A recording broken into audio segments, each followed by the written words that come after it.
ver directamente en las fuentes cuáles son los hechos históricos que fueron cumpliendo la profecía. Hoy vamos a tratar de estudiar la profecía y especialmente ver el cumplimiento de la profecía de la historia para entender qué es lo que pasó. Porque Dios nos dijo que tendríamos que ver qué pasó en la historia para comprender lo que está pasando ahora. Y por supuesto, Satanás trataría de impedir que lo viéramos. Entonces, esta segunda parte, el título que le pusimos es Viendo el cumplimiento de la profecía de la historia. Y hay una introducción para que entendamos cómo vamos a estudiar la Biblia y cómo vamos a ir a ver justamente el cumplimiento de la profecía de la historia. Entonces, para que la luz de la palabra profética más segura brille en el lugar oscuro y con su luz podamos ver dónde estamos, porque cuando estamos oscuras no sabemos dónde estamos, ni dónde estamos pisando. Y ver a dónde debemos ir, y ver iluminado el camino, que como Dios nos dijo que el clamor de medianoche debe iluminar. Para poder empezar a recorrerlo, primero debemos estudiar y comprender la profecía. Ahora, si no estudiamos la profecía, como dice Elena, si no esforzamos nuestras mentes, nunca la vamos a comprender. Entonces debemos estudiar y comprender la profecía. Debemos entender cuáles son los periodos proféticos que se debían suceder unos a otros, como los periodos de las 7 iglesias.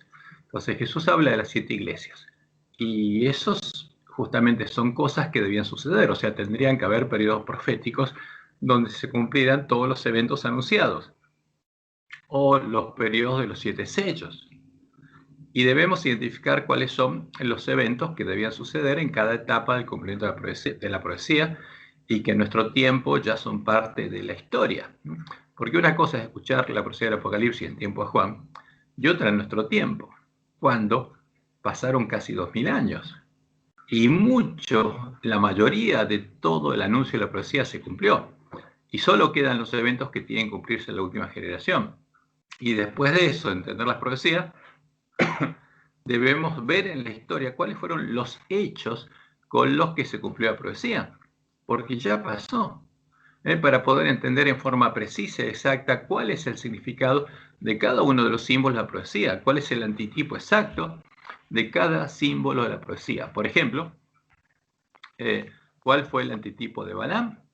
Porque Jesús dice que en el tiempo de Pérgamo habría personas que harían la obra de Balaam y ayudarían al rey enemigo a hacer algo que sería muy dañino al pueblo de Dios. Ahora, ¿cuál fue el antitipo de Balaam? ¿Quién fue Balaam? ¿Quién hizo esa obra cuando llegó el tiempo de la apostasía? Y tendríamos que poder verlo en la historia. ¿Cuáles fueron, como dice Jesús, las cosas sacrificadas a los ídolos que usó Balaam para preparar la comida y la bebida con la que el rey enemigo lograría hacer que el pueblo de Dios comiera de cosas sacrificadas a los ídolos y cometiera fornicación, adorando a otros dioses? ¿Cuáles son? Ahora, pasó en la historia. Simplemente tenemos que ir a la historia y buscar hasta encontrar cuáles son esas cosas sacrificadas a los ídolos. Ahora, cuando vamos y encontramos y vemos, nuestros ojos se van a abrir y vamos a ser probados, porque vamos a ver cosas que no nos imaginamos. Ahora, ¿quién fue Balac? El antitipo de Balac, el rey enemigo que sedujo a Balaam. O sea, ¿cuándo fue eso? ¿Y quién fue? Y tenemos que verlo en la historia. ¿Quién es Jezabel? Porque Jesús habla que cuando llegara el periodo posterior, el de Teatira, cuando Balaam hubiera cumplido su obra, Jezabel, que es el antitipo de la sacerdotisa de Baal, que se casó con Acab, el rey de Israel, y le enseñó al pueblo de Dios a adorar a Baal. Hay otro micrófono abierto, por favor, está acoplando. Haría una obra en medio del pueblo de Dios. ¿Quién es Jezabel? Y tenemos que ver en la historia. ¿Y cuál es la doctrina de Jezabel? O sea, ¿cuál es la doctrina que enseñaba Jezabel? Y tenemos que ver la historia, claramente. Entonces, a ver, todo esto es historia. A ver, ¿por qué no lo conocemos claramente? ¿Cómo puedo aumentarme el volumen? Porque no lo... a ver, hay alguien que dice, ¿quién pide aumentar el volumen? Cerrar el micrófono y aumentar el volumen de tu PC o de tu teléfono, pero cerrá por favor el micrófono.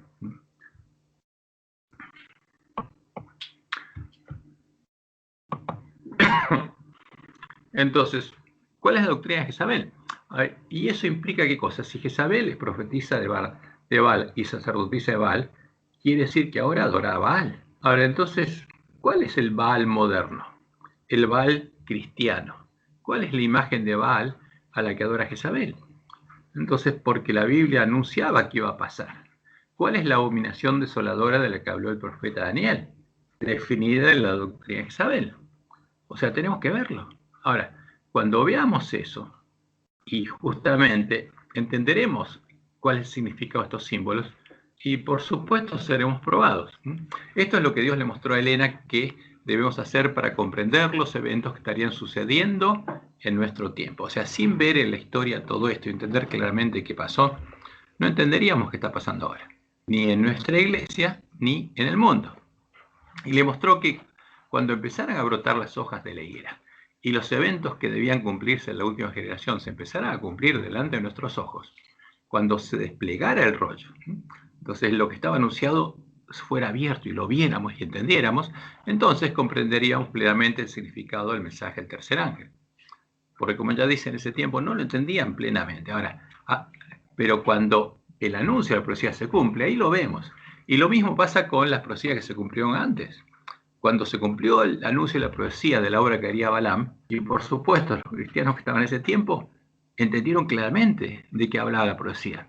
Cuando vieron la obra que hacía Jezabel, entendieron claramente. Ahora, pero esos cristianos no están vivos, fueron asesinados para que no fueran testigos. Pero nosotros podemos llegar a entender lo que pasó. Y vamos a ver con nuestros ojos lo que se cumple en nuestra generación, y ahí seremos probados. Dice Elena, debemos ver en la historia el cumplimiento de la profecía, es un deber, para estudiar las operaciones de la providencia y los grandes movimientos de reforma, y para comprender, porque si no vemos en la historia no vamos a comprender el progreso de los eventos en el ordenamiento de las naciones para el conflicto final de la gran controversia. Entonces, si vemos lo que pasó en la historia, entendemos claramente, vamos a abrir los ojos y vamos a ver cosas que no veíamos. Vamos a ver cómo se están ordenando las naciones para el conflicto final de la controversia. Y esto es interesante, la próxima cita dice: la luz que tenemos acerca del mensaje del tercer ángel es la luz verdadera. La marca de la bestia es exactamente lo que se ha proclamado que es. Pero fíjense lo que dicen, todavía no se comprende todo lo relacionado con este asunto. Ahora, nosotros entendemos algo, como por sombras, pero cuando se vea la realidad, ahí se va a comprender. Todavía no se comprende todo lo relacionado con este asunto y no se comprenderá plenamente hasta que se despliegue el rollo. Pero cuando se cumpla la profecía, ahí tenemos frente a nuestros ojos cuál es el significado claro, el antitipo de los símbolos, o sea, qué simbolizaba la profecía, qué pasa. Pero se llevará a cabo una obra de gran solemnidad en nuestro mundo.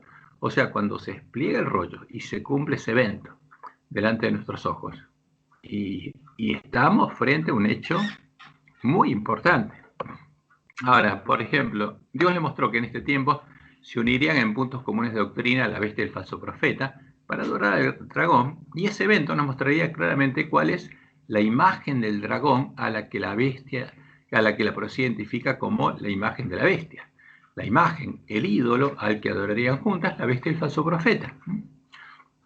Y fíjense lo que dice ella. No podemos ver cómo la iglesia romana puede exonerarse de la acusación de idolatría, porque Dios le mostró que desde el tiempo de la apostasía adoraban a Satanás, pero lo llamaban a Jesús. Y al que en medio de la iglesia católica se postraba ante el Papa y los sacerdotes, ante las imágenes a que adoraban, adoraba a Satanás. Y dice Elena, y esta es la religión que los protestantes. La religión es la adoración de un Dios. ¿A quién adorarían los protestantes? Al mismo Dios que Roma. Y esta es la religión que los protestantes están comenzando a considerar tan favorablemente y que eventualmente se unirá con el protestantismo. Sería una única religión. Adorarían al mismo Dios. Pero la profecía dice que adorarían al dragón. Y fíjense esta otra cita que es muy interesante, que está también en Evento de los Últimos Días. El Señor me ha mostrado definidamente que La imagen de la bestia se formará antes de la terminación del tiempo de gracia. Ahora, ¿antes de la terminación de cuál tiempo de gracia? El nuestro, está hablando de nuestro tiempo de gracia. No del tiempo de gracia de todo el mundo, sino está hablando de nosotros. Ahora, pero nosotros a veces asociamos justamente por costumbre a la formación de la imagen de la bestia cuando en Estados Unidos se forma una bestia que va a ser imagen de la bestia romana. Pero ella no está hablando de esto, está hablando de la imagen de la bestia del mensaje del tercer ángel. Porque la bestia que sube de la tierra va a obligar a todos los hombres no a adorarla a ella, sino a adorar a la imagen a la que adora la bestia, la otra bestia. Al Dios de la bestia nos va a hacer adorar. Ahora, pero esta imagen va a quedar definida, va a ser clara frente a todos nosotros antes de la terminación de nuestro tiempo de gracia. Y esto debido a que constituirá una gran prueba para el pueblo de Dios, para el pueblo adventista, mediante la cual se decidirá su destino eterno. Fíjense, esto pasa en el tiempo de nuestra prueba. Y nuestra prueba, cuando termina el tiempo de nuestra prueba y estamos sellados, recién ahí empieza el tiempo de angustia y recién ahí se va a poder formar una bestia en Estados Unidos, que va a ser una imagen de la bestia romana. Pero antes de que llegue justamente el tiempo de angustia, se tiene que formar la imagen, tiene que quedar formada la imagen a la que van a adorar juntas la bestia y el falso profeta.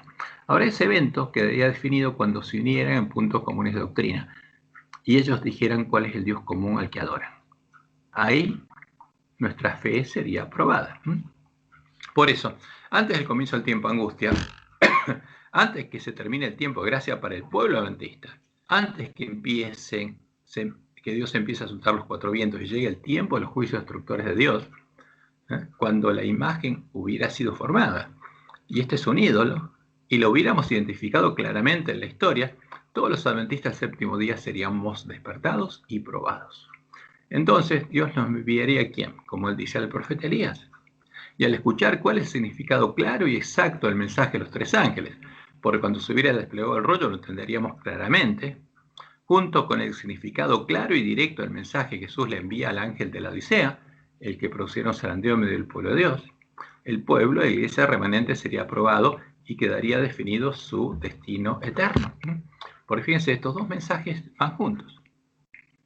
Porque cuando entendiéramos el significado claro y directo del mensaje del tercer ángel, o sea, del mensaje del primer ángel que tiene el Evangelio eterno, del segundo, que dice que cayó Babilonia, porque le dio a beber a todas las naciones, y no queda ninguna que no haya bebido su vino, y el mensaje tercero que nos dice que si adoramos a la bestia y a su imagen, ahora no a Estados Unidos, porque nadie va a adorar a Estados Unidos, sino a la imagen, al ídolo al que adora a la bestia, entonces, ¿qué va a pasar?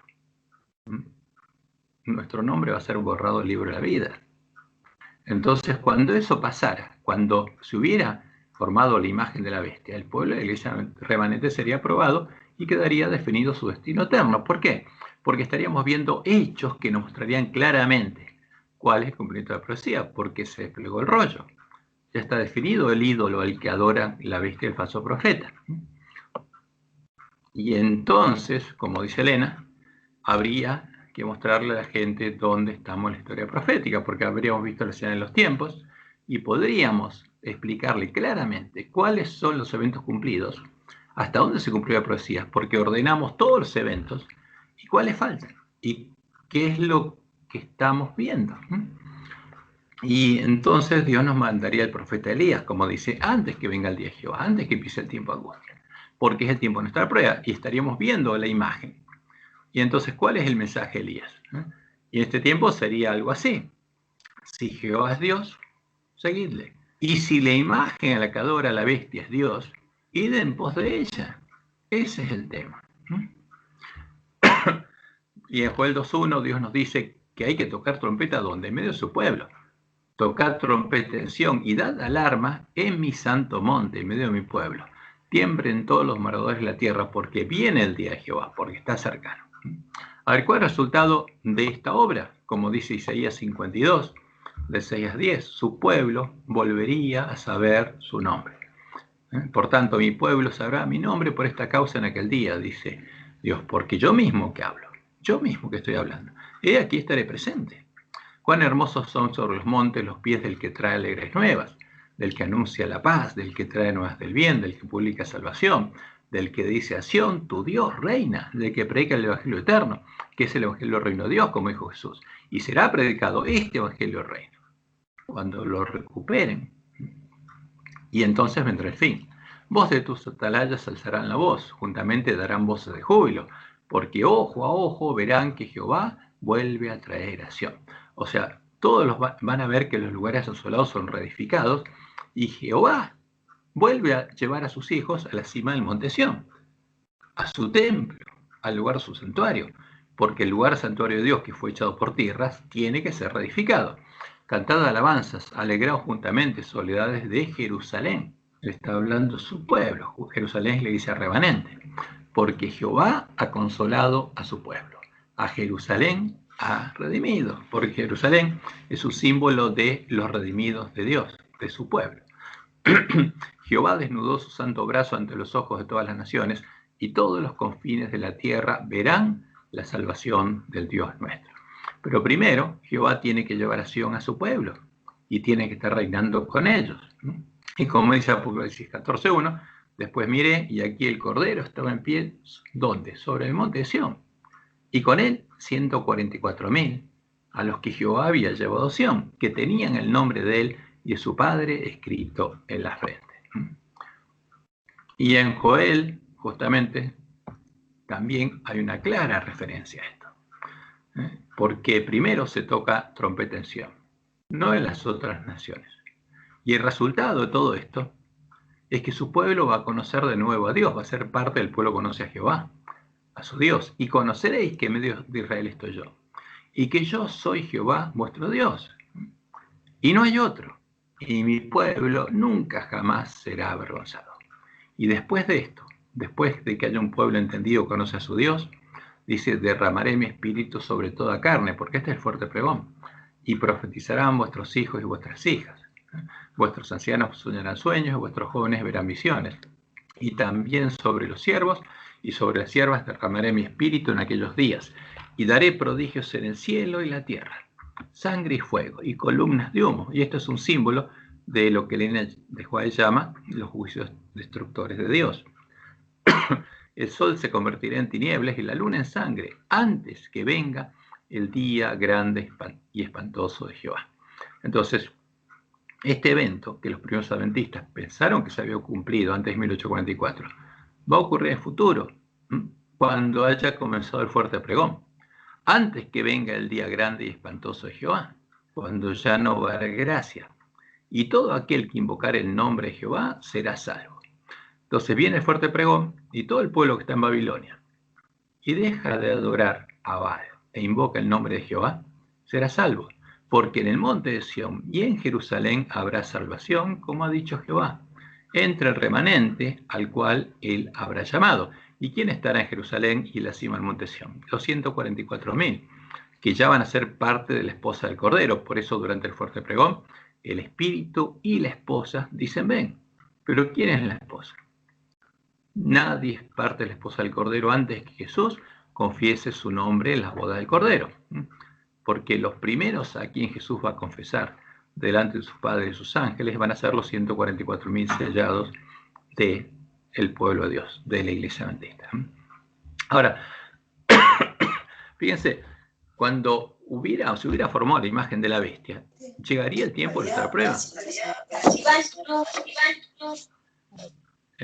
Hay un micrófono abierto, por favor. Por esa causa, este es un tiempo solemne para el pueblo de Dios, porque cuando empiece el tiempo de angustia, nuestro destino eterno ya habrá quedado definido. Y eso Dios nos mostró claramente. Con su respuesta al llamado de Dios, cada uno de nosotros, cada una de las vírgenes adventistas, habrá elegido cuál será su destino eterno. Como dice Elena, y casi todos los conocemos estas citas. Esta está en Primeros Escritos, página 71. Ella dice, los que reciban el sello del Dios vivo y sean protegidos en el tiempo de angustia, deben reflejar plenamente, ¿qué cosa? La imagen de Jesús. ¿Cuánto?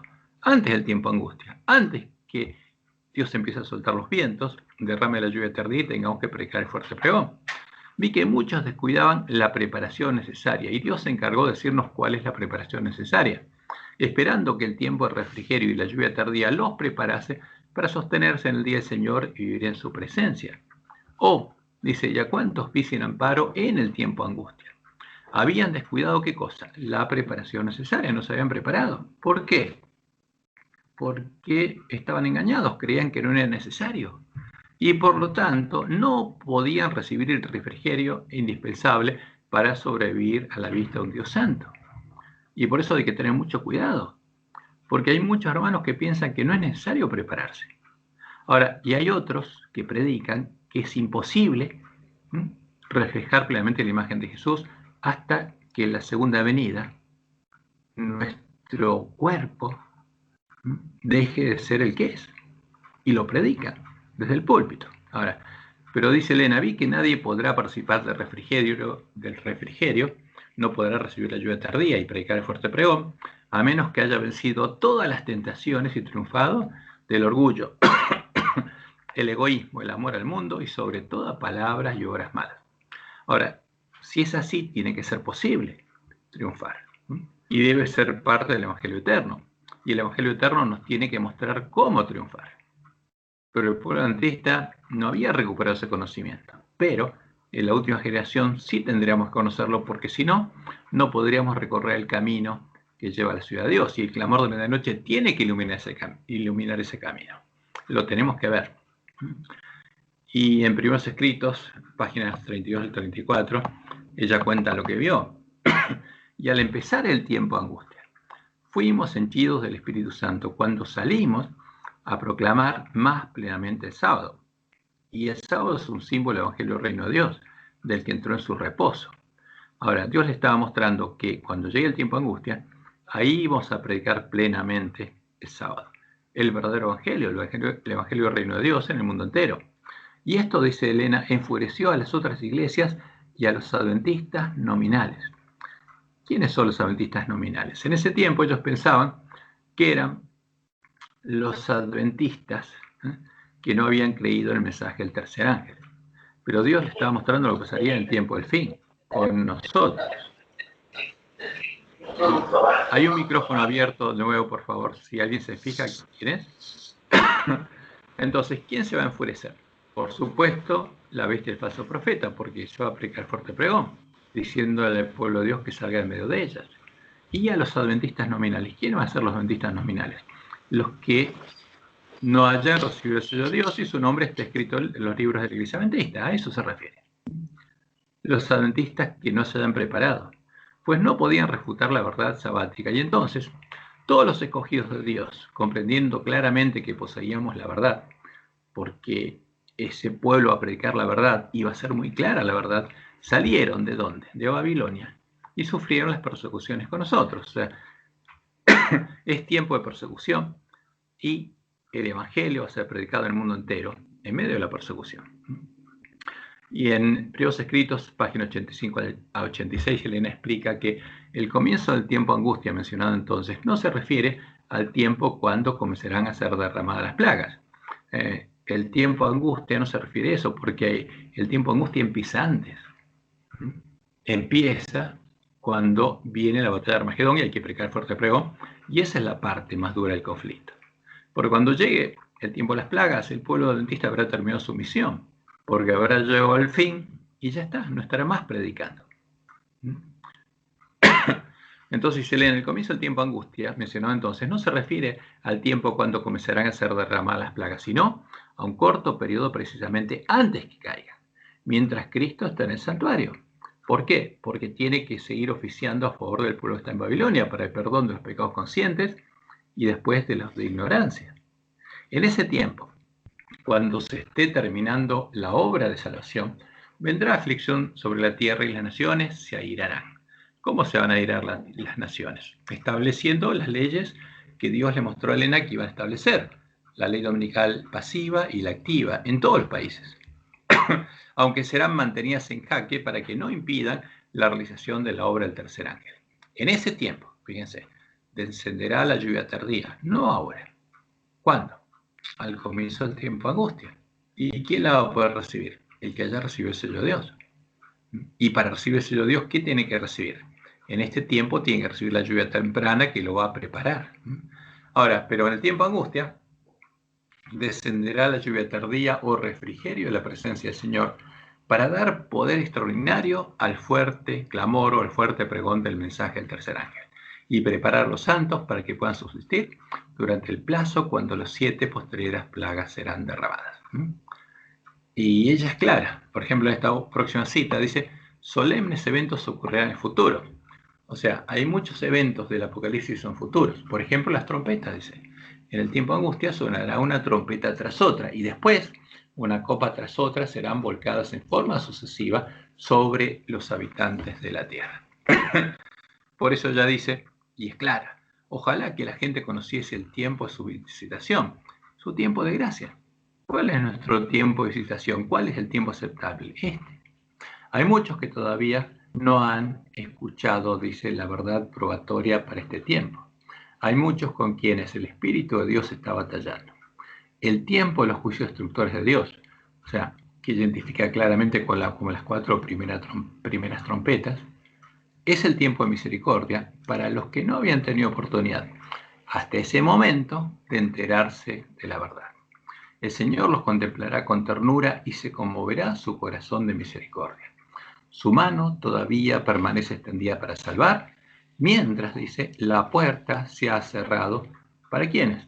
Para los que fueron llamados y no quisieron entrar.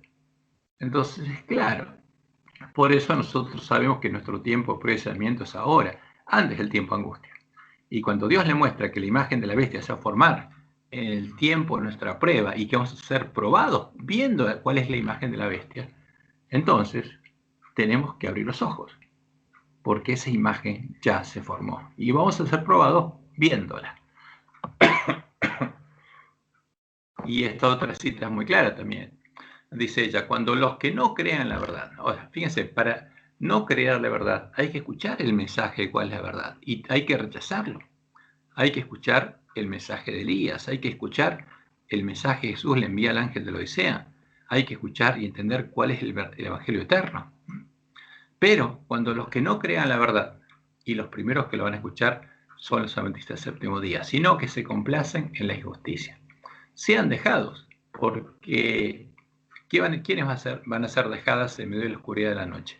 Las vírgenes insensatas, que no tengan fe en la luz de sus lámparas, para sufrir tremendo desengaño y para que crean a la mentira, porque van a creer a la mentira y van a adorar a la bestia de su imagen. Entonces, la luz de la verdad brillará sobre todos aquellos cuyos corazones estén abiertos para recibirla, y todos los hijos de Dios, fíjense, después de que nosotros seamos dejados, si no recibimos el sello de Dios, no nos preparamos, y todos los hijos del Señor que quedaren en Babilonia, oirán el llamamiento, salid de ella, pueblo mío. Por eso es claro, hay 2 periodos de prueba y sellamiento, hay 2 cosechas. La primera cosecha se hace en el campo de padre familia, en la iglesia remanente.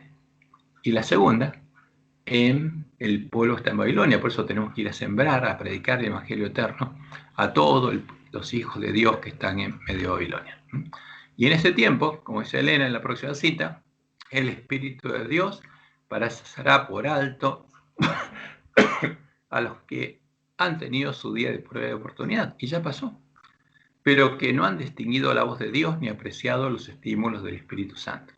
Por otra parte, en la hora 11ª, porque es la última hora, habrá miles que encontrarán y reconocerán la verdad. Ese es el tiempo cuando el Espíritu de la esposa llamará al pueblo que está en Babilonia a salir de Babilonia y a entrar por las puertas de la ciudad de Dios. Y el Espíritu y la esposa dicen, ven, y el que oye, únase al Espíritu de la esposa y sea el obrero de la hora 11ª.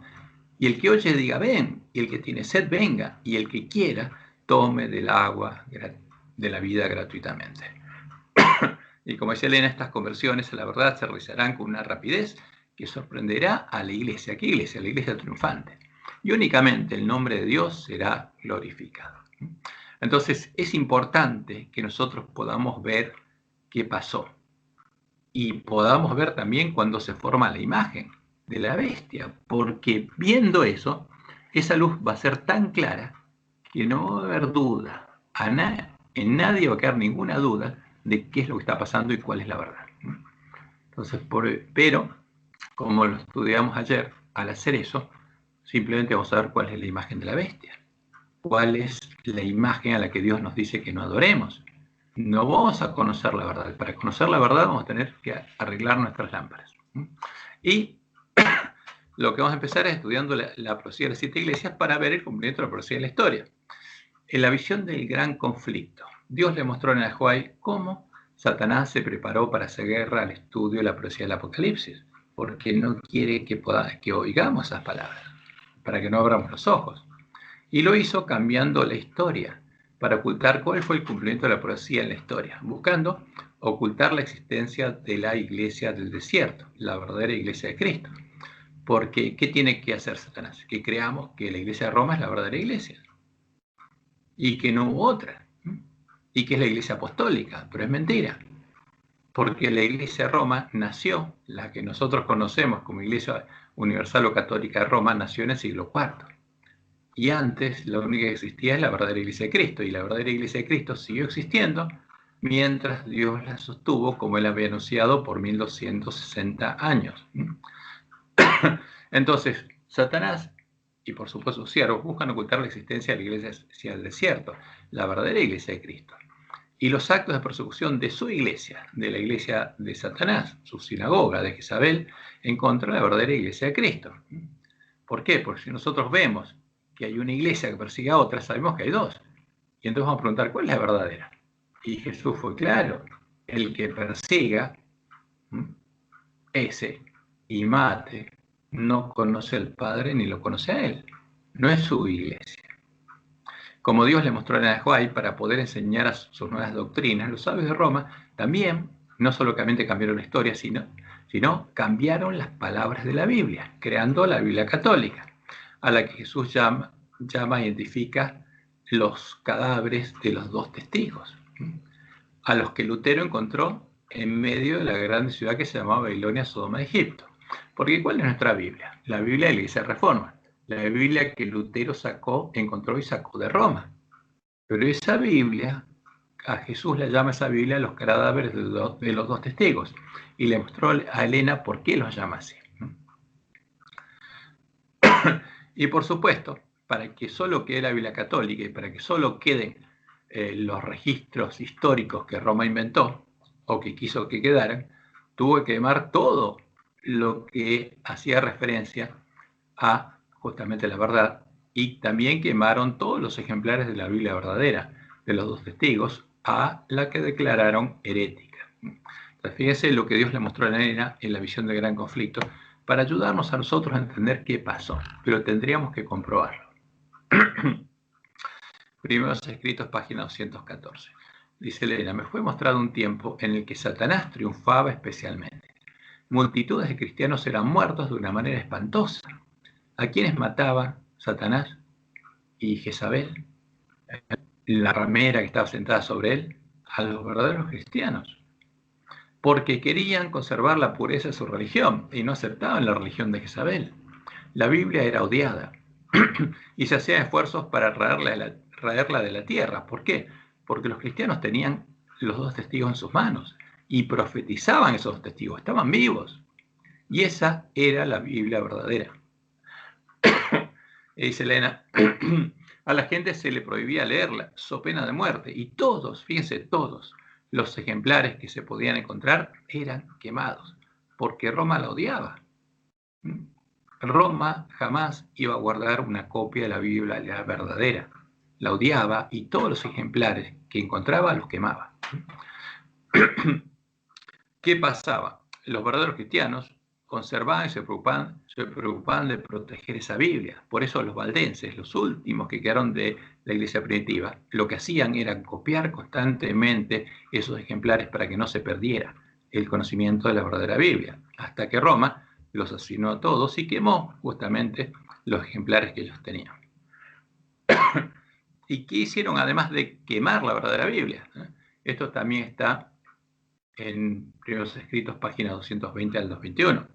Vi que Dios había guardado en forma especial la Biblia. Sin embargo, cuando los ejemplares de ella eran pocos, hubo sabios que en algunos casos cambiaron las palabras. ¿Qué hicieron? Cambiaron las palabras. ¿De qué? De la Biblia. Y esto es lo que Dios le mostró a Elena, para que entendiéramos que en nuestras Biblias están las palabras de los sabios de Roma, pensando que estaban haciendo más claro su sentido, cuando en realidad estaban confundiendo lo que era claro e inclinándolo hacia sus opiniones establecidas que eran gobernadas por la tradición. Entonces, ¿qué hizo Roma? Cambió las palabras de la Biblia para reflejar en nuestras Biblias, que es la que Lutero sacó de Roma, su tradición, sus doctrinas. Ahora, por eso Jesús llama a nuestras Biblias los cadáveres de los dos testigos. Y uno, cuando escucha esto, lo primero que hace es sorprenderse. ¿Pero cómo? ¿No es toda la escritura inspirada por Dios, como Pablo le indica a Timoteo? Sí, claro que sí. La verdadera Biblia es toda inspirada por Dios. ¿No tenemos la palabra profética más segura? Por supuesto que sí. Ahora, la palabra profética más segura, como saber, anunciaba esto. Acá simplemente Dios le está mostrando a Elena cómo se cumplió lo que él había anunciado. ¿Y qué pasa con nuestras Biblias? ¿Tienen las palabras de Roma? Sí. Y por eso vamos a ver, cuando arreglamos nuestras lámparas, vemos claramente y podemos identificar claramente cuáles son las partes que cambió Roma. ¿Por qué? Porque Roma las usa para enseñar sus doctrinas y estudiando el resto de la palabra de Dios podemos ver que eso es mentira, que es una mentira, porque contradice el resto de la palabra de Dios.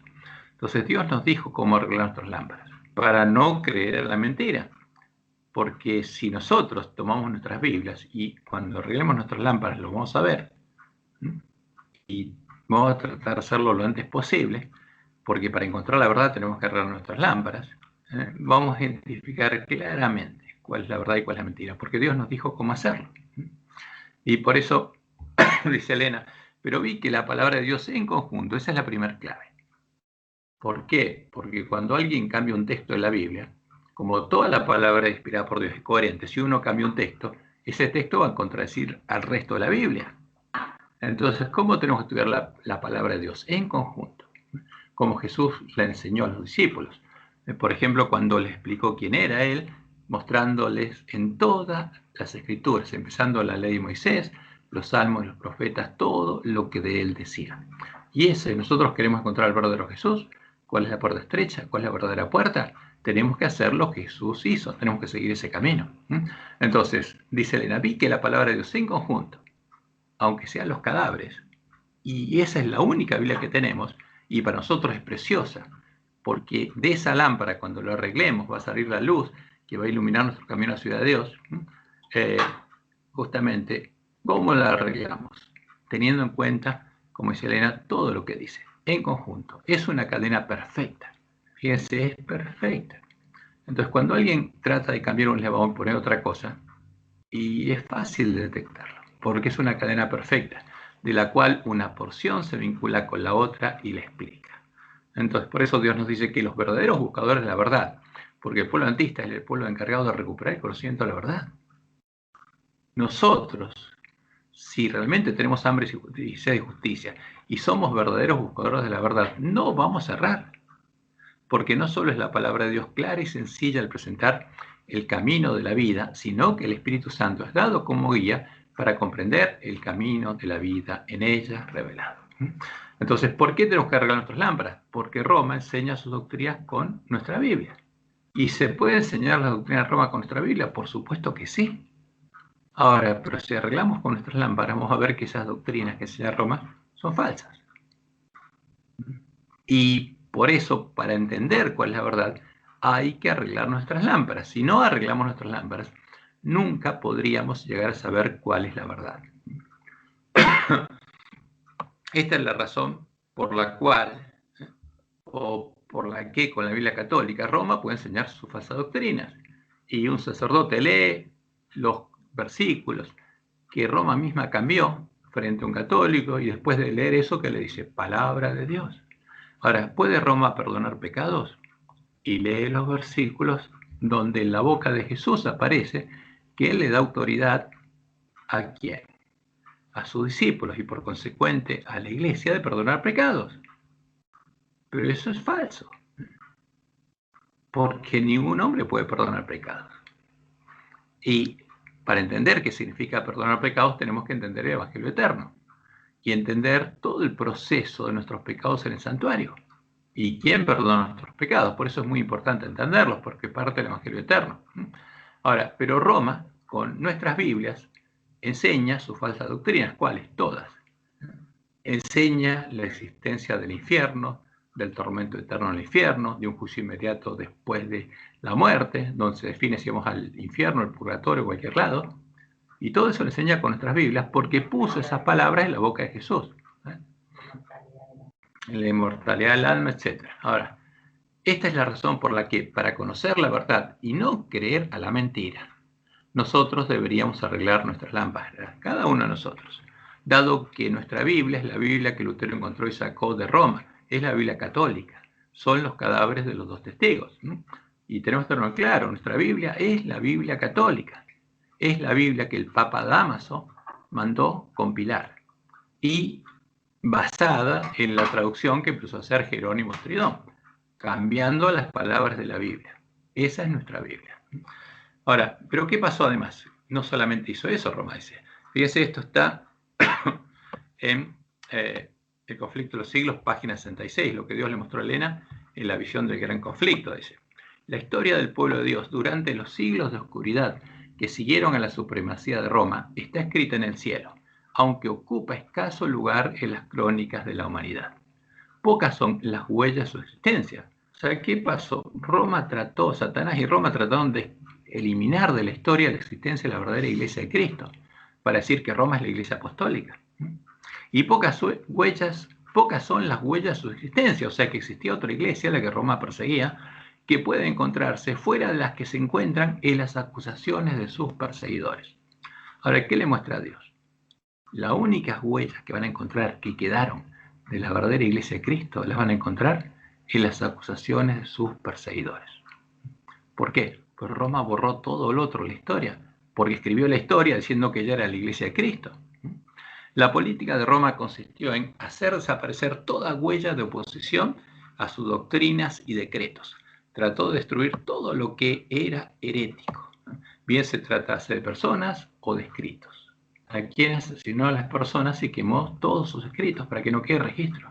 Las simples expresiones de duda u objeciones acerca de la autoridad de los dogmas papales bastaban para quitarles la vida al rico o al pobre, al poderoso o al humilde. Igualmente se esforzó Roma en destruir todo lo que denunciase su crueldad contra los disidentes. ¿Cómo llamaba Roma a los que llamaba herejes? Disidentes. Y por eso tenemos que tener mucho cuidado en usar esa palabra. Igualmente se esforzó Roma en destruir todo lo que denunciase su crueldad contra los disidentes. Los concilios papales decretaron que los libros o escritos que hablasen sobre el particular fuesen quemados. Antes de la invención de la imprenta eran pocos los libros y su forma no se prestaba para conservarlos, de modo que los romanistas encontraron pocos obstáculos para llevar a cabo sus propósitos. Y esto es lo que pasó en la historia. Por eso Dios nos advierte para que nosotros, al estudiar la historia y tratar de ver en la historia qué pasó, sepamos cómo estudiarla y qué buscar.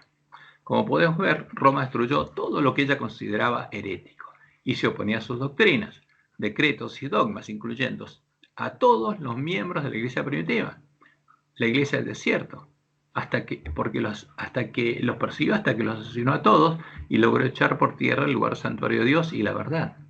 Y también a todos los ejemplares de sus Biblias los destruyó y de sus escritos, y a todo lo que denunciase su crueldad contra los disidentes.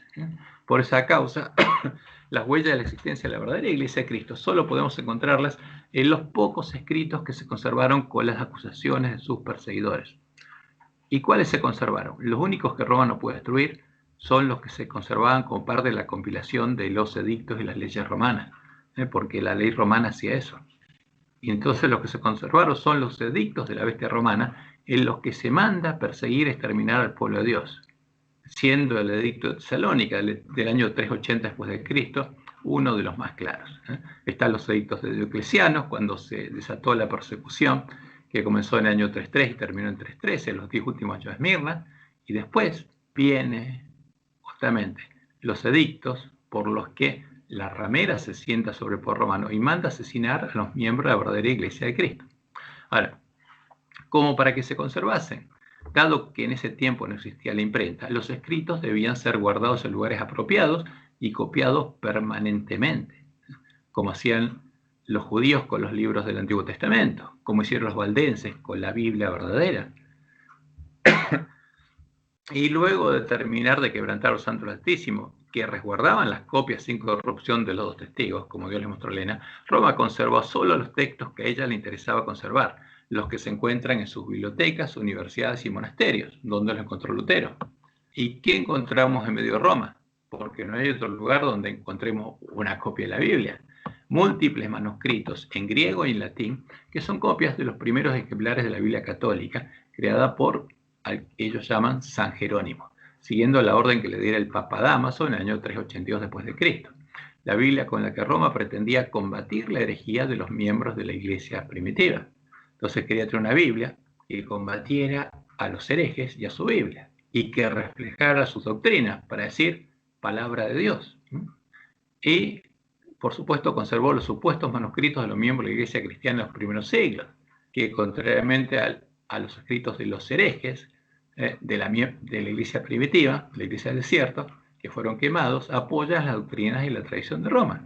Por eso Roma muestra algunos escritos supuestamente de cristianos siglo I o del siglo II, que indican que ellos guardaban el domingo, o muestran que adoraban a la imagen a la que adora Roma, etc. ¿Qué? Sí, eso dicen sus escritos. Ahora, al estudiar el cumplimiento de la profecía en la historia, vamos a tener en cuenta estos hechos y, como Jesús nos indicó, para llegar a tener oídos para oír y para poder entender el resto de las profecías del Apocalipsis, vamos a empezar a estudiar cuál fue el cumplimiento de la profecía de las 7 iglesias. Entonces, fíjense, Jesús es claro. ¿Qué dice en cada mensaje a las 7 iglesias? 7 veces dice lo mismo. El que tiene oído, oiga lo que el Espíritu dice a las iglesias. Si quieren tener oído, oigan lo que el Espíritu dice a las iglesias. Mensaje a la iglesia de Éfeso, a Esmirna, le dice lo mismo. El que tiene oído, oiga lo que el Espíritu dice a las iglesias. A Pérgamo, el que tiene oído, oiga lo que el Espíritu dice a las iglesias. A Tiatira, el que tiene oído, oiga lo que el Espíritu dice a las iglesias. A Filadelfia, que es justamente al remanente de la iglesia Reforma, porque este es el mensaje para el pueblo adventista, que le dice: el que venciere será vestido de vestiduras blancas, y no borraré su nombre del libro de la vida. Este es Sardis.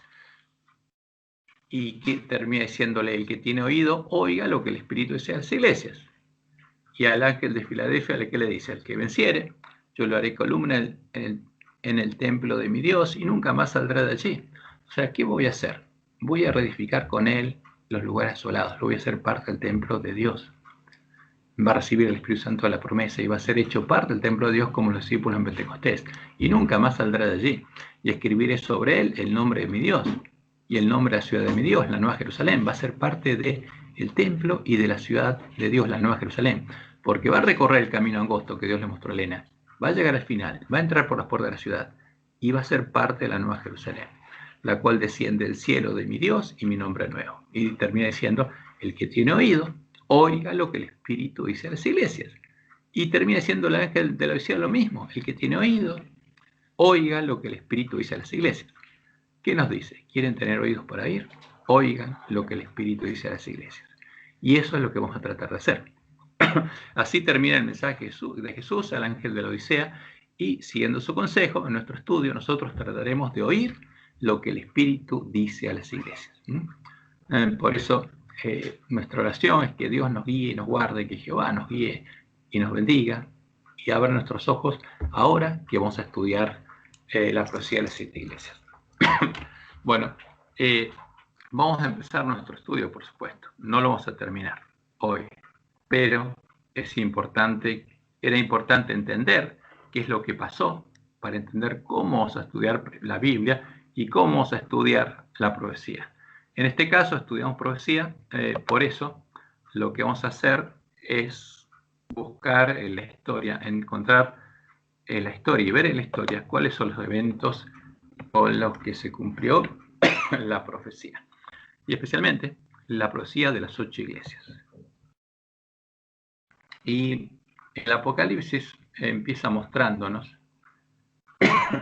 que habría una guerra del dragón a la iglesia primitiva. Entonces, ¿cuándo vino Jesús? Jesús vino aquí al comienzo del siglo I, en medio del tiempo de la ira, porque el tiempo de la ira había llegado sobre Israel, como Dios lo definió en Isaías, cuando Asiria invadió el reino del norte. Y eso ocurrió en el año 723 a.C.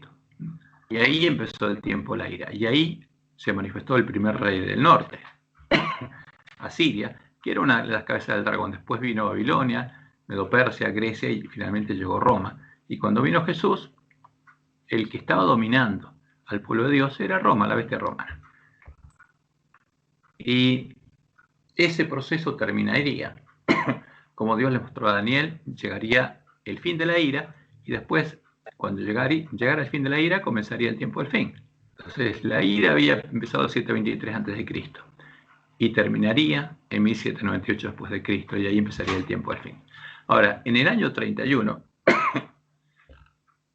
en Pentecostés, empezó el ministerio sacerdotal de Jesús, vino el reino de Dios a los discípulos, y los discípulos entraron al reino de Dios y recibieron poder. Y eso ocurrió en Pentecostés del año 31. Y como Jesús lo anunció en la profecía de Daniel, de Apocalipsis 12, del 10 al 14, ahí fue establecido el reino de Dios. Porque Jesús vino predicando el reino de Dios. El reino de los cielos se ha acercado. Ahora, ¿cuándo se establecería el reino de Dios? ¿Cuándo empezaría el año de la buena voluntad de Jehová, que Dios había anunciado en Isaías 61 y Jesús predicaba? Cuando Jesús venciera y empezara su ministerio y fuera derramado el Espíritu Santo de la promesa. Entonces Dios vendría a morar con su pueblo y en su pueblo, como él había anunciado por medio de las profecías. Hay un micrófono que quedó abierto nuevo. Fíjense por favor cuál es. Entonces, cuando Jesús venció a Satanás y empezó a edificar el templo de Dios, como anunció la profecía, la iglesia primitiva, Satanás empezó a perseguirla y Dios prometió sostenerla por 1260 años. Fíjense, vamos a leer Apocalipsis 12 del 10 al 14. Entonces oí una gran voz en el cielo que decía, ahora. ¿Y cuándo fue ahora? En Pentecostés del año 31.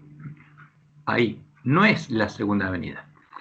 La venida del reino de Dios fue ahí fue establecido, acá en la tierra. ¿Por qué? Porque Dios vino a morar con su pueblo y empezó a cumplir la promesa del nuevo pacto, que Él moraría en medio de su pueblo, moraría en nosotros, y Él empezaría a escribir su ley en la mente y el corazón de sus hijos, que los harían nacer de Él. Entonces, ahí se escuchó la proclamación. Ahora, y eso es Pentecostés del año 31, ha venido la salvación, el poder y el reino de nuestro Dios. Entonces, ese es el Evangelio del Reino que tiene que volver a entender, vivir y predicar el pueblo adventista. Porque la promesa que Dios empezó a cumplir con los discípulos tiene que cumplirse con nosotros, para que nosotros, como ellos, podamos llegar a reflejar la imagen de Jesús. Ahora ha venido la salvación, el poder y el reino de nuestro Dios y la autoridad de su Cristo. Porque ahí Jesús fue investido de autoridad, cuando fue glorificado, como muestra Apocalipsis 5. Porque ha sido lanzado fuera el acusador de nuestros hermanos, el que los acusaba delante de nuestro Dios día y noche. Porque hasta ese momento Satanás tenía acceso al cielo, como Dios le mostró a Job, y está escrito en el libro de Job, e iba a reclamar justamente la autoridad sobre nosotros y acusarnos ante Dios, diciendo que éramos sus súbditos. Pero cuando Jesús venció en la cruz, le quitó toda autoridad. ¿Por qué? Porque pagó por nuestras deudas y nos liberó de la esclavitud del pecado y nos dio la posibilidad de elegir ser libres. Y sigue diciendo, y ellos le han vencido. O sea, los que entraron al reino de Dios ya eran vencedores por medio de la sangre del Cordero y de la palabra, el testimonio de ellos, y menospreciaron sus vidas hasta la muerte, porque fueron fieles hasta la muerte, como Jesús le dice al ángel de Esmirna.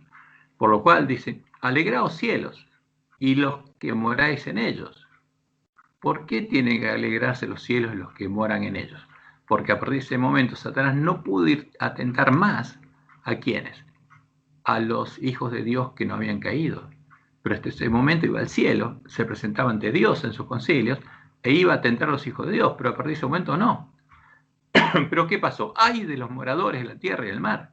Porque el diablo ha descendido a vosotros con gran ira, sabiendo que tiene poco tiempo. Ya no puede ir a tentar a otros, solo al hombre. Y cuando vio el dragón que había sido arrojado a la tierra, persiguió a la mujer. ¿Y a partir de cuándo la persiguió? En ese momento que fue echado y no pudo entrar más al cielo. ¿Cuándo fue eso? El año 31. La persecución a la verdadera iglesia de Cristo empezó ahí, en el año 31. Persiguió a la mujer que había dado a luz al hijo varón. Y se le dieron a la mujer las dos alas de la gran águila para que volase delante de la serpiente al desierto. Porque la serpiente la empieza a perseguir y Dios la protege y la lleva al desierto, a su lugar, donde es sustentada por un tiempo y tiempos y la mitad de un tiempo. Entonces, esto los primeros adventistas no lo habían entendido. ¿Por qué? Porque habían visto los 1260 años del cuerno pequeño y habían asociado esto con eso, pero no tiene nada que ver. Este es el tiempo donde la iglesia cristiana, la verdadera iglesia de Cristo, sería sustentada y existiría. ¿Y cuándo empezó eso? En el año 31. Y sería sustentada en el desierto por 1260 años. Ahora este periodo es muy importante, porque este es el periodo cuando los verdaderos cristianos profetizarían teniendo la verdadera Biblia en sus manos. Y este periodo aparece de nuevo, por ejemplo, en Apocalipsis 11, 1 y 2.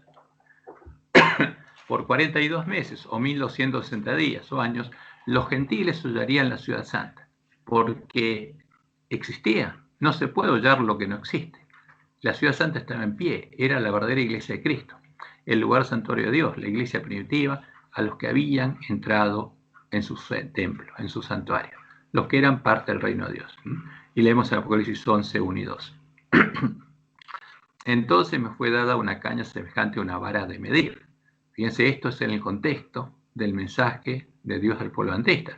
Por el capítulo 10, Dios llama al pueblo adventista y le termina diciéndole que tiene que profetizar de nuevo, y ahora se le da una vara semejante a una vara de medir, para que entienda que estamos en el tiempo del juicio investigador, donde somos medidos. Y se me dijo, levántate y mide. ¿Qué cosa? Esto se le dijo a Juan, como un ejemplo. ¿Quién va a ser juzgado en el juicio investigador? Dice, levántate y mide el templo de Dios. Se mide el templo. Porque, ¿qué pasa con el templo? Nuestros pecados perdonados son cargados en el templo.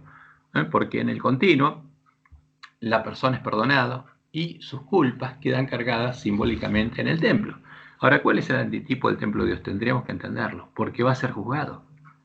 Mide el templo de Dios, porque ahí están nuestros pecados, los perdonados están cargados ahí. Y el altar, ¿y el altar qué es? Es la justicia de Dios y es nuestra justicia. O sea, ¿cómo Dios va a pagar por los pecados perdonados y que están cargados en el templo? ¿Y cómo nosotros vamos a ser declarados justos? En el altar está la justicia de Dios, la sangre del Cordero, y los que adoran, ¿dónde? En el templo. Entonces, ¿quién va a ser juzgado? Y esto es importante. ¿Los 144.000 van a estar en el templo? Sí. ¿Van a ser columnas del templo de Dios? ¿Están adentro? ¿Van a ser juzgados? Sí. Ahora, ¿qué pasa con los que no entren al templo de Dios? Pero el patio que está fuera del templo, el atrio, déjalo aparte y no lo midas. No van a ser juzgados los que no hayan entrado al reino de Dios, al templo de Dios, porque ha sido entregado a los gentiles. Ahora, ¿quién se apoderaría del atrio? Los gentiles, los paganos. Se disfrazarían de cristianos y en el atrio estarían adorando a sus dioses. Y ellos oirían la ciudad santa. ¿A quién? A la verdadera iglesia de Cristo 42 meses. Entonces, fíjense, la iglesia del desierto sostenida, que es la iglesia de Cristo, la ciudad santa, y el templo de Dios por 1260 años, y durante esos 1260 años serían holladas por los gentiles. ¿Hasta qué? Hasta que fuera echada por tierra. Y en ese periodo, los dos testigos serían protegidos en manos de la iglesia del desierto, porque ¿quién tendría los dos testigos? ¿Quién sería encargado de protegerlos? La iglesia del desierto, la verdadera iglesia de Cristo, porque Roma los quería quemar. Y profetizarían hasta que la ciudad santa fuera echada por tierra y ellos fueran muertos. O sea, por 1260 años, la iglesia primitiva profetizó teniendo en sus manos a los verdaderos testigos. Y eso es lo que Jesús sigue anunciando, versículos 3 al 8. y daré a mis 2 testigos que profeticen por 1260 días vestidos de cilicio, porque profetizarían junto con la iglesia primitiva. Estos testigos son los 2 olivos y los 2 candeleros que están en pie delante del Dios de la tierra. Si alguno quiere dañarlos, sale fuego de la boca de ellos y devora a sus enemigos. Y si alguno quiere hacerles daño, debe morir él de la misma manera. O sea, el que quemó a los 2 testigos va a morir quemado. Eso es lo que anuncia la Biblia.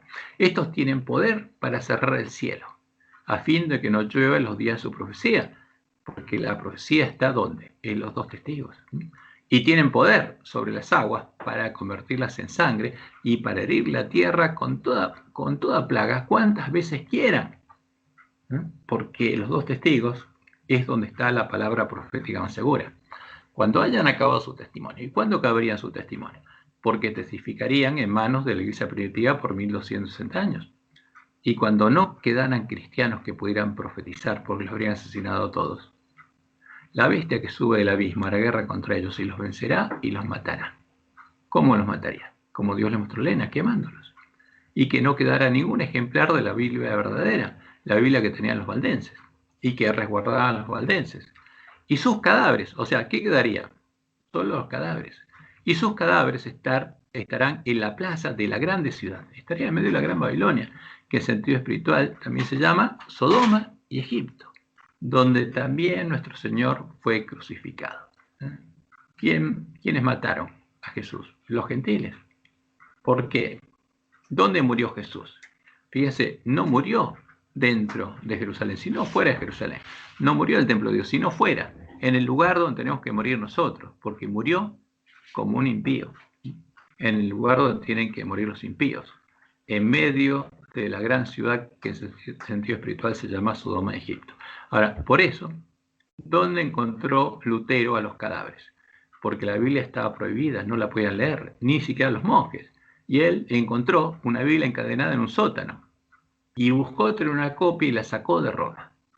Y sacó de Roma los cadáveres de los 2 testigos a la Biblia católica. Y esa es la Biblia que tenemos nosotros. Y gracias a esa Biblia se llevó adelante la reforma. Y gracias a esa Biblia nosotros vamos a encontrar la verdad, vamos a arreglar nuestras lámparas y su luz va a iluminar nuestro camino a la ciudad de Dios. Porque va a iluminar correctamente. Porque Dios nos dijo cómo hacer. Y no es complicado, es sencillo. Solo hay que hacerlo. Entonces, Dios sustenta esa iglesia por 1260 años. ¿Y qué incluye? Primero, el periodo de Éfeso, que es la iglesia apostólica. ¿Y qué pasó en el tiempo de la iglesia apostólica? Como después lo haría, ya ahí empezó tratando de corromper la fe de la iglesia primitiva, enviando falsos apóstoles, pero no lo logró, porque ellos los probaron con las palabras de los 2 testigos que tenían en sus manos. Y leemos el mensaje de Jesús al ángel que está en Éfeso. Escribe al ángel de la iglesia en Éfeso, el que tiene las 7 estrellas en su diestra. ¿Por qué Jesús dice esto? Porque ¿quién protege a su iglesia? Él. ¿Quién tiene en sus manos a todos los ángeles? Él. El que anda en medio de los 7 candeleros de oro. El que voy a andar en medio de las 7 iglesias. Porque muchos piensan que Jesús se fue y después va a venir. No. Él dijo, yo estoy con vosotros todos los días hasta el fin del mundo. Porque Él vendría cuando viniera el Espíritu Santo a la promesa. Entonces dice, el que tiene las 7 estrellas en su diestra, el que tiene a los ángeles, las 7 iglesias en su diestra, el que anda en medio de los 7 candeleros, el que anda en medio de las 7 iglesias, dice esto, yo conozco tus obras y tu arduo trabajo y paciencia, y que no puedes soportar a los malos. Y has probado a quienes, a los que se dicen ser apóstoles y no lo son, y los has hallado mentirosos. ¿Y cómo los probó? Con las escrituras, como los bereanos. Y has sufrido, y has tenido paciencia, y has trabajado arduamente por amor de mi nombre, y no has desmayado. O sea, esa es la iglesia que predicó en una generación el evangelio en el mundo conocido. Pero ¿qué pasaba? Esto ocurre en el año 93, cuando Jesús le revela la profecía del Apocalipsis a Juan. Pero tengo contra ti que has dejado tu primer amor. ¿Había apostatado? No. ¿Se había corrompido? No, porque su fe era pura. Pero ya no tenía el primer amor, o sea, el ímpetu de predicar el evangelio. Lo estaba perdiendo. ¿Por qué? Y Juan lo explica después, porque 2 años después escribe el evangelio de Juan, es que ellos habían pensado que Jesús vendría antes que Juan muriera. Pero no es así, y Juan se los dijo. Y están un poco desanimados, por eso Jesús los amonesta y les dice estas palabras. Recuerda, por tanto, de dónde has caído y arrepiéntete y haz las primeras obras. Pues si no, vendré pronto a ti y quitaré tu candelero de su lugar, si no te hubieras arrepentido. Pero tienes esto, que aborreces las obras de los nicolaitas, las cuales yo también aborrezco. Y los nicolaitas predicaban un tipo de doctrina que era antibíblica. El que tiene oído, dice Jesús, oiga lo que el Espíritu dice a las iglesias. Al que venciere, le daré a comer del árbol de la vida, el cual está en medio del paraíso de Dios. Va a comer del árbol de la vida y va a vivir. Ahora, esta iglesia, ¿qué pasó?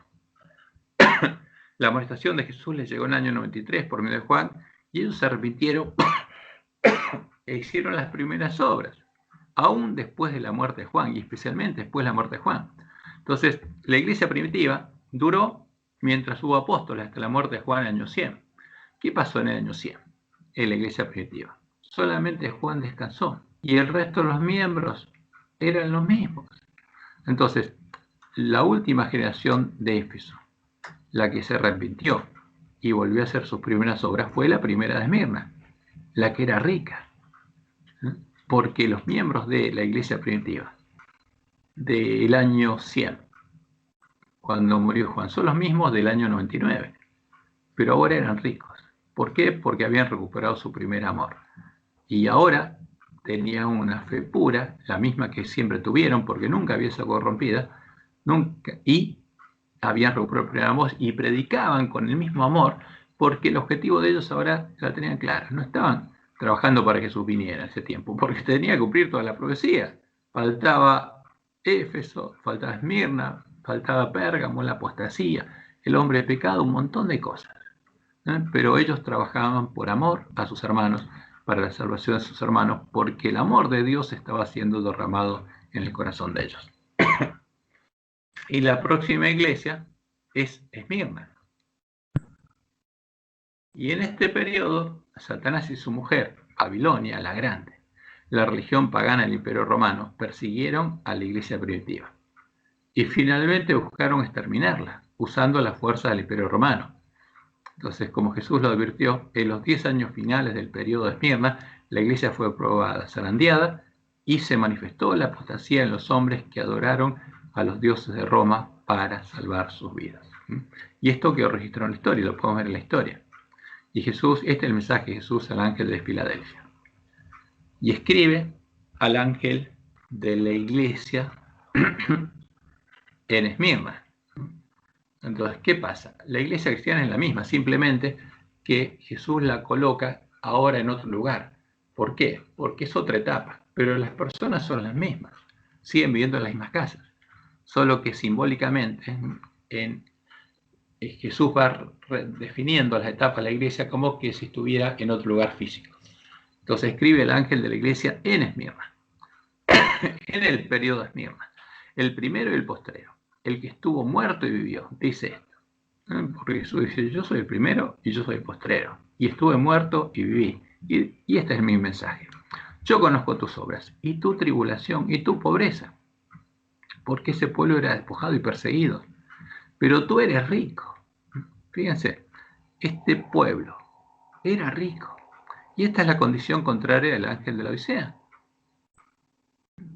porque el ángel de la Odisea es pobre, pero este pueblo era despojado, no tenía bienes materiales, era perseguido, pero era rico, dice Jesús. ¿Por qué? Por lo que tenía en el corazón. ¿Y qué tenía en el corazón? Oro refinado en fuego, porque había comprado a Jesús oro refinado en fuego y vestiduras blancas para vestirse. Por eso era rico. Pero el ángel Odisea no lo tiene.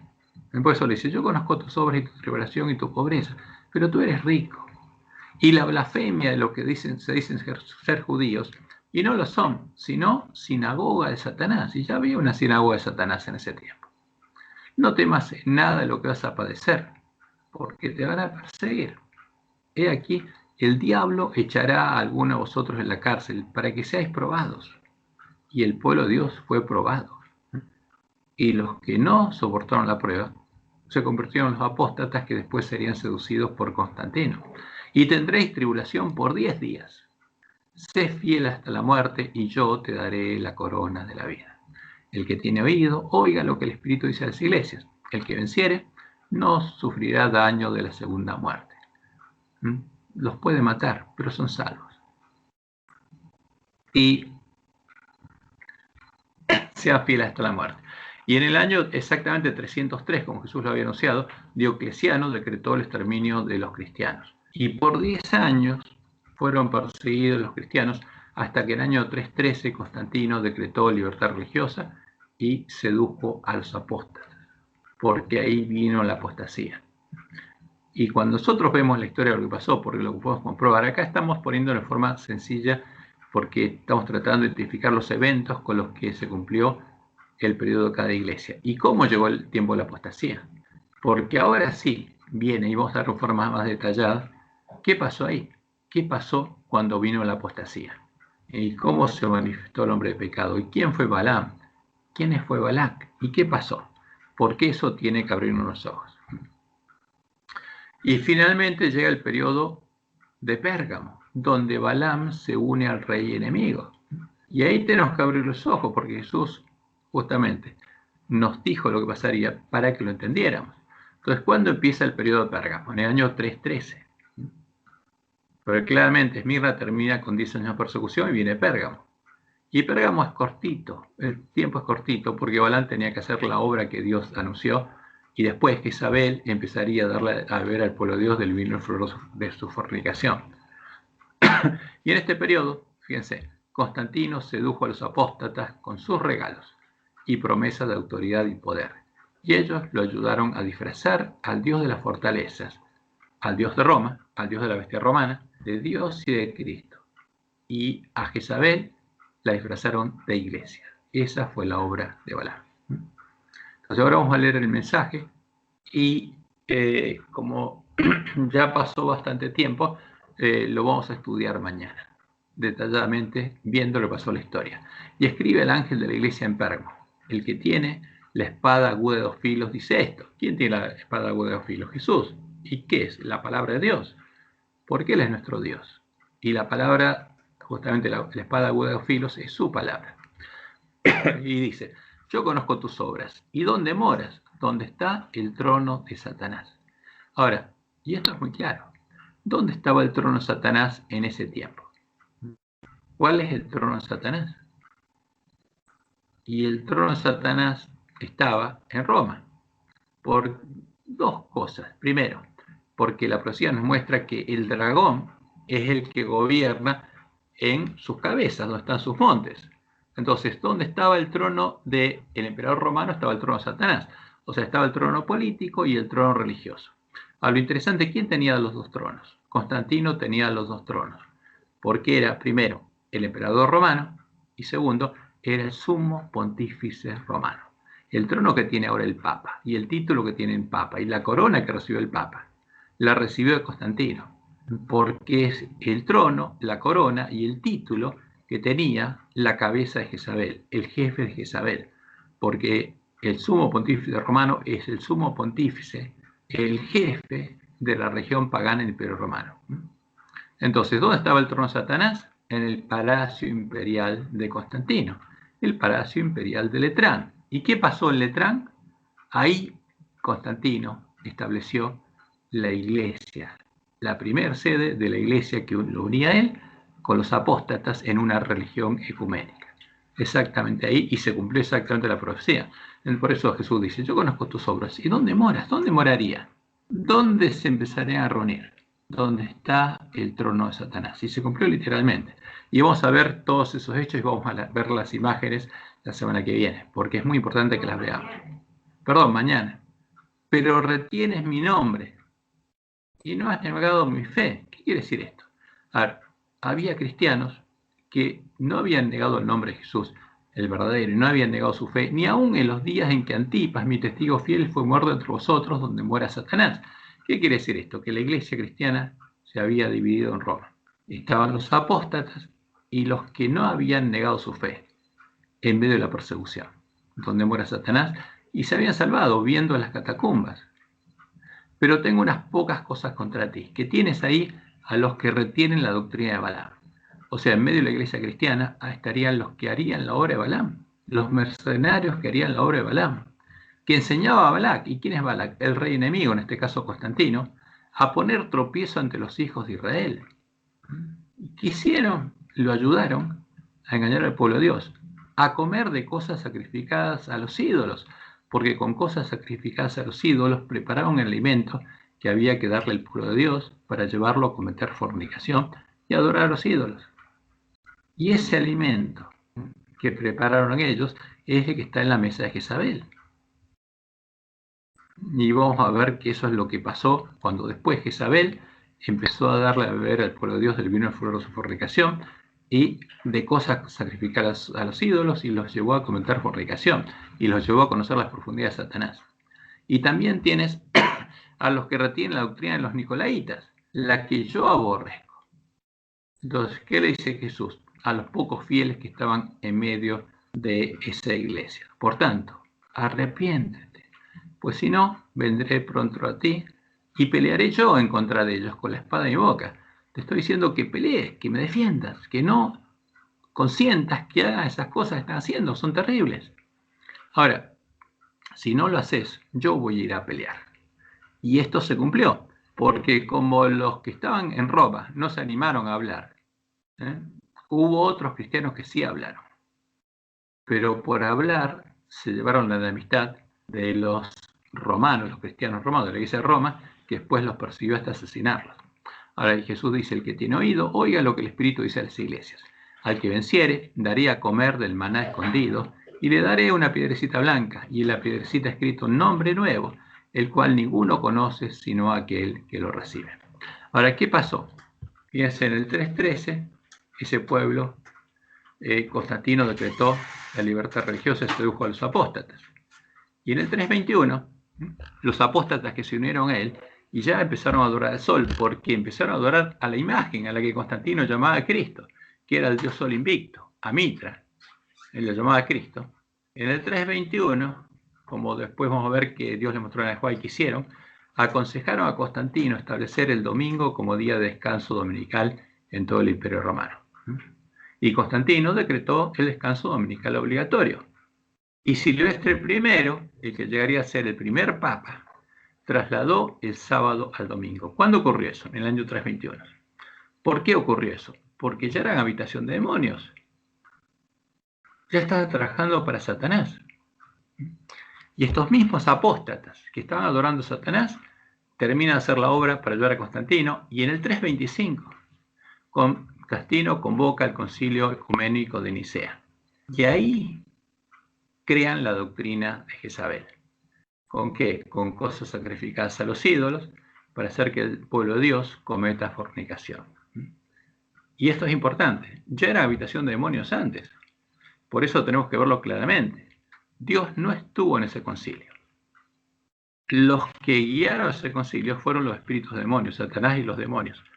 Y los guiaron a hacer lo que Dios había dicho que iban a hacer, a crear la doctrina de Jezabel. Y el que tuviera esa doctrina estaría adorando a los demonios, porque fue creada con cosas sacrificadas a los ídolos, y llegaría a conocer las profundidades de Satanás. Y eso es lo que pasó, y estos hechos los vamos a ver detalladamente, porque de entender esto depende que nuestros ojos se abran. Ahora nosotros, al ver esto, vamos a ver cuál es la mentira, cuál es la imagen a la que empezó a adorar la bestia religiosa en el tiempo de la apostasía, cuál es la imagen a la que adoraron y los llevó a conocer las profundidades de Satanás y a asesinar a sus hermanos. Pero esto no nos permite conocer la verdad. La verdad solo la podemos conocer arreglando nuestras lámparas. Y después de ver todo el desarrollo del cumplimiento de la profecía de la historia, vamos a arreglar nuestras lámparas para ver cuál es la verdad y para ver cuál es la luz que ilumina el camino a la ciudad de Dios. Bueno, hoy vamos a parar aquí y mañana nos vamos a enfocar en entender qué pasó y todos los eventos. Y acuérdense, vamos a ver hechos que no podemos negar, porque no son doctrinas, no son ideas de nadie, son hechos que nos muestran el cumplimiento de la profecía de la historia, y esa luz brilla, y su luz no se puede negar, y es muy clara. Ahora, eso nos va a llevar a nosotros a buscar, tratar de buscar si esa es la mentira, cuál es la verdad.